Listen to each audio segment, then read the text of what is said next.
Welcome back to my YouTube family. अस्सलाम वालेकुम। क्या हाल है? उम्मीद करती हूँ आप सब ठीक ठाक होंगे। अल्हम्दुलिल्लाह मैं भी बिल्कुल ठीक ठाक और खैर खैरियत से हूँ। तो सबसे पहले जो है वो मेरे चैनल को सब्सक्राइब कर दें, लाइक कर दें मेरी वीडियो को, और कमेंट बॉक्स में जाके ना अपनी राय का इजहार ज़रूर कीजिएगा। अच्छा, गला मेरा इतना कोई 1-2 दिन से ख़राब चल रहा है ना, शायद मैं तो सोच रही थी कि ना शायद शादी के खाने-शाने खा-खा के ना ज़्यादा तबीयत जो है ना वो अपसेट हो गई है। तो साथ में ये है कि ना तबीयत उस वज़ह से ना मेरी आवाज़ भी बड़ी मुश्किल से निकल रही है। लेकिन पहले भी इतनी सारी छुट्टियाँ हो गई हैं तो मैंने सोचा अब मैंने ना 1 दिन भी जो है ना वो व्लॉग का मिस नहीं करना। क्योंकि ना 1-2 दिन ही आपका अगर मिस हो जाता है ना तो आपकी वीडियो पे ना जो है व्यूज़ वो बहुत कम हो जाते हैं, तो बड़ा मुश्किल से सारा ना वो फिर चल पाता है सारा सिस्टम। अभी तो इतने अच्छे से चैनल काफ़ी हद तक मेरा ग्रो कर रहा था, लेकिन बीच में इतनी सारी छुट्टियों की वजह से ना फिर वो स्टिल हो गया। आज वॉइस ओवर करना भी बड़ा मुश्किल हो रहा है, बार-बार मुझे थोड़ी-थोड़ी सी खाँसी जो है ना वो आई जा रही है। अच्छा, तो ये मैंने ना हम ना 10-11 बजे के करीब सो के उठे, क्योंकि रात में इतने दिनों से यही सीन पार्ट चल रहा है कि इतना मुश्किल हो जाता है, रात में काफ़ी टाइम हो जाता है सोने के लिए ना, तो बड़ा मसला हो जाता है फिर। तो सुबह उतना ही लेट उठा जाता है, फिर कोई काम जो है ना वो ढंग से किया ही नहीं जा रहा काफ़ी दिनों से। तो सिस्टर मेरी आज गई थी भाइयों की तरफ, तो मैंने सोचा बाद में जो है ना वो मैं खुद सफाई-शफाई कर लूँ। तो उतने में ना मेहमान आ गए, मेरी फूफा वगैरह, कि हम शादी पे गए थे ना, तो वो फिर लेके आ गए वो क्या उसको कहते हैं, ये ड्राई फ्रूट्स वगैरह और साथ में मिठाई। तो मैंने दोपहर में फिर चावल वगैरह बना लिए। मैंने कहा कि चलो ना उतना टाइम मैं भी इस तरह की चीज़ें जो है ना वो उनके साथ मैनेज कर लूँ, क्योंकि मेहमान आए आपके घर तो आपको उनको भी वक़्त देना पड़ता है। ये नहीं कर होता कि आप बिल्कुल भी उनको उनके तवज्जो ना दो और अपने काम करते रहो। तो काफ़ी लेट वो उठ के गए, फिर मैंने ना जो अपने घर की सफाई-शफाई है ना वो शुरू कर दी। तो साथ में मैंने ना अपने बेटे को लगा दिया, मैंने कहा आप ना मेरी वीडियो बना दो थोड़ी-सी, क्योंकि आज की कोई रूटीन भी मेरे से ना उनके साथ शेयर की नहीं गई। क्योंकि फूफा लोग आए हुए थे, फिर मैंने जल्दी-जल्दी से, टाइम बहुत कम था, तो खाने का जो है ना वो इंतज़ाम मैंने फिर कर लिया।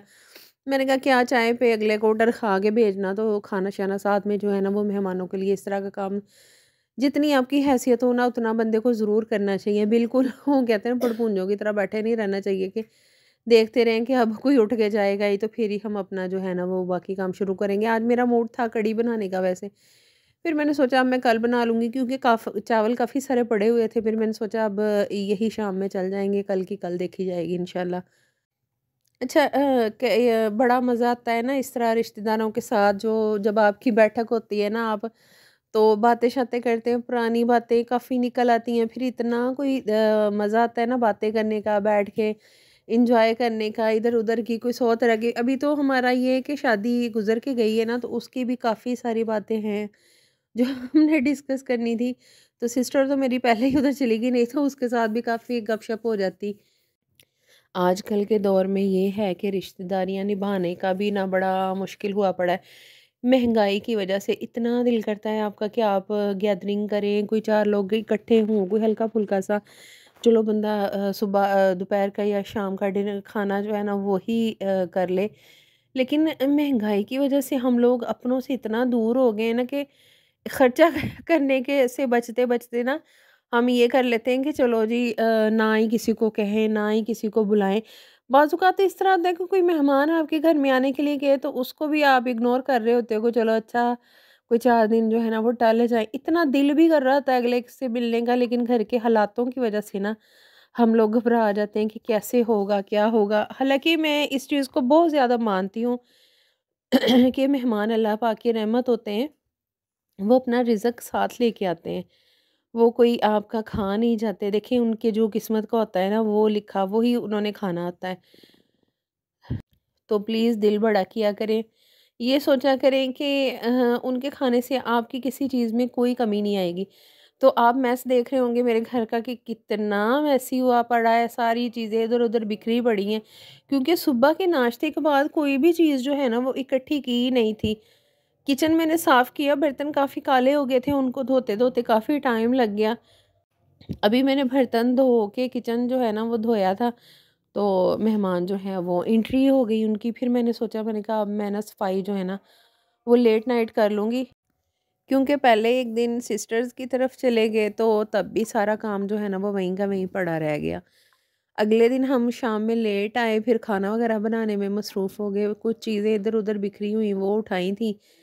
आज जो है वो सारा दिन इसी चक्कर में गुज़र गया कि अभी काम बाकी करने वाला था। फिर मैंने बाहर लकड़ियाँ वगैरह जला के, आपने जैसा कि स्टार्ट में देखा होगा, तो फिर नाश्ता बनाया।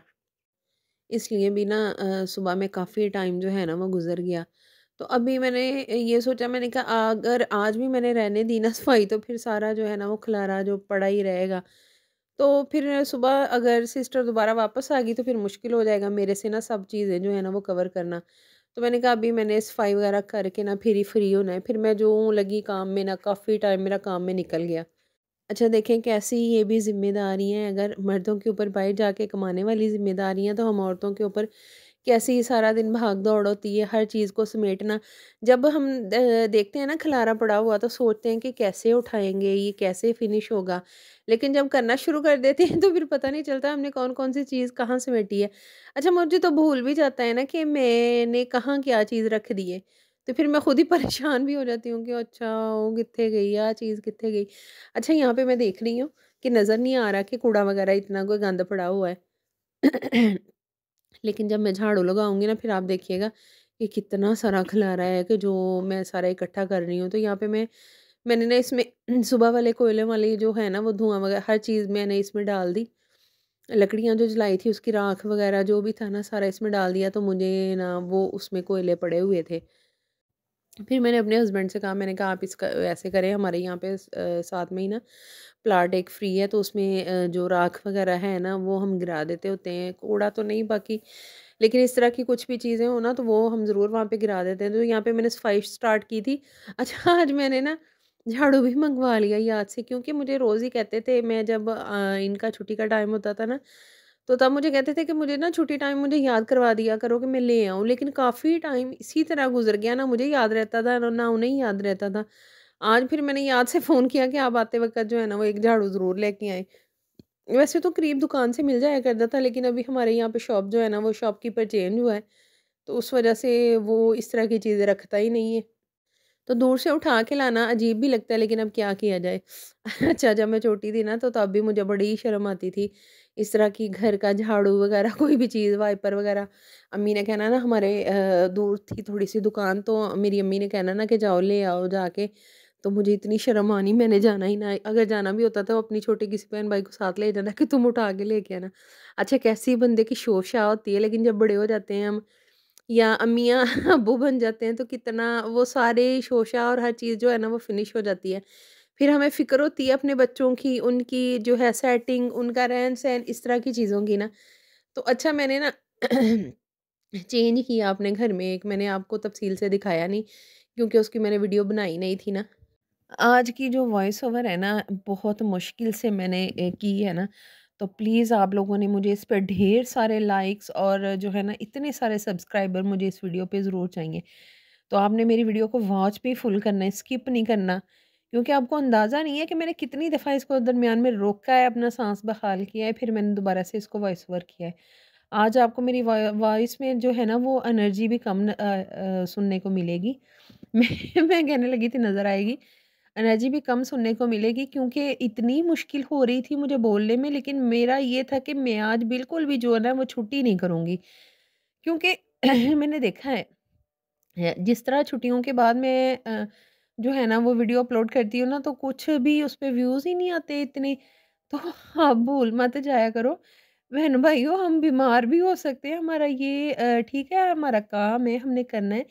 लेकिन देखिए अगर आप जॉब कर रहे हैं ना, बाहर भी कहीं जॉब कर रहे हैं, तो उसमें भी आप कोई ना कोई छुट्टी कर लेते हो, कोई स्किप कर लेते हो कोई दिन, तो इसमें भी हो सकता है, तो प्लीज़ आप इस चीज़ को जो है ना वो अंडरस्टैंड किया करो। अच्छा मैं बात कर रही थी, मैंने घर में थोड़ा चेंज किया, मैंने ना अपना ट्रंक जो है ना वो ऊपर ला के रख लिया है। क्योंकि मैं जब भी सोचती हूँ ना कि मैं यहाँ पे कोई अलमारी वगैरह बना लूँ या इस तरह का कुछ भी कर लूँ तो तभी हमारे घर में ना ये शोशा उड़ जाता है कि जी मकान नू बेचना, मकान नू बेचना। दरअसल ये हमारा ना जो है ससुराल का मकान है, ये हमारा बिल्कुल ज़ाती नहीं है। तो हमारे अब्बू जी का कभी-कभी इरादा बन जाता है, लेकिन अब देखें क्या करते हैं क्या नहीं। जैसे भी उनकी मर्ज़ी हुई और ये बात मैं कोई मज़ाक में नहीं कर रही। लेकिन ये है कि उनका ये ज़हन कभी बन जाता है, कभी फिर वो सोचते हैं शायद ये सोचते हैं कि